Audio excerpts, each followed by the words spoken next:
बढ़ते हैं अगली खबर की ओर। भारतीय वायुसेना को आज एक और नई ताकत मिल गई है। देश में विकसित हल्के लड़ाकू विमान LCH के पहले जत्थे को आज एयरफोर्स में शामिल कर लिया गया है।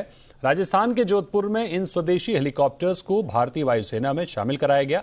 इस मौके पर रक्षा मंत्री राजनाथ सिंह और वायुसेना प्रमुख भी मौजूद रहे। ये हेलीकॉप्टर कई तरह की मिसाइल दागने और हथियारों का इस्तेमाल करने में सक्षम है। इन लड़ाकू हेलीकॉप्टर्स को हिंदुस्तान एरोनॉटिक्स लिमिटेड ने विकसित किया है।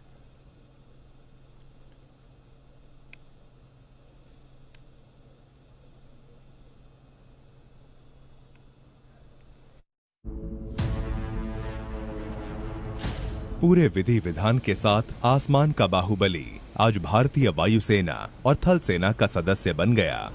रक्षा मंत्री राजनाथ सिंह ने आसमान के इस नए प्रहरी को भारतीय सेना में शामिल कराया। इसी के साथ चीन और पाकिस्तान के साथ लगती भारतीय सीमाओं की सुरक्षा के लिए एक नया प्रहरी मैदान में आ गया।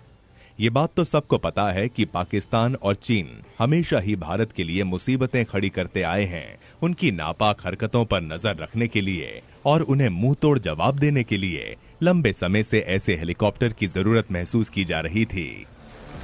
इंडियन एयरफोर्स और आर्मी दोनों को ही लाइट कॉम्बैट हेलीकॉप्टर्स की सीमाओं पर तैनाती के लिए ऐसे ही बाहुबली की तलाश थी। अब इस हेलीकॉप्टर के मिल जाने से बॉर्डर पर चीन और पाकिस्तान दोनों को उनकी हरकतों का मुंह तोड़ जवाब दिया जा सकेगा। इन हेलीकॉप्टरों का उपयोग वहां किया जाता है जहां पर फाइटर जेट्स का इस्तेमाल नहीं कर सकते। ये लाइट कॉम्बैट हेलीकॉप्टर हिमालय की ऊंचाई हो या फिर घने जंगल या फिर रेगिस्तान, हर जगह स्मार्ट उड़ान भरने में सक्षम है और जमीन के काफी नजदीक आकर भी दुश्मन की सांसें थाम देने के लिए काफी हैं। पीएम मोदी की अध्यक्षता वाली सुरक्षा की कैबिनेट कमेटी यानी CCS ने इसी साल मार्च में 15 स्वदेशी लाइट अटैक हेलीकॉप्टर्स खरीदने की मंजूरी दी थी। 3,387 करोड़ में ये हेलीकॉप्टर HAL से खरीदे गए हैं। इनमें से 10 हेलीकॉप्टर वायुसेना के लिए हैं और 5 थल सेना के लिए। इंडियन एयरफोर्स जोधपुर में LCH की पहली स्क्वाड्रन बना रही है। एयरफोर्स की पहली यूनिट में 10 LCH शामिल किए गए हैं। पश्चिमी सीमा पर जोधपुर सबसे पुराना और सामरिक नजरिए से बेहद महत्वपूर्ण एयरबेस माना जाता है। इसे ध्यान में रखते हुए इसकी तैनाती के लिए जोधपुर का चयन किया गया है।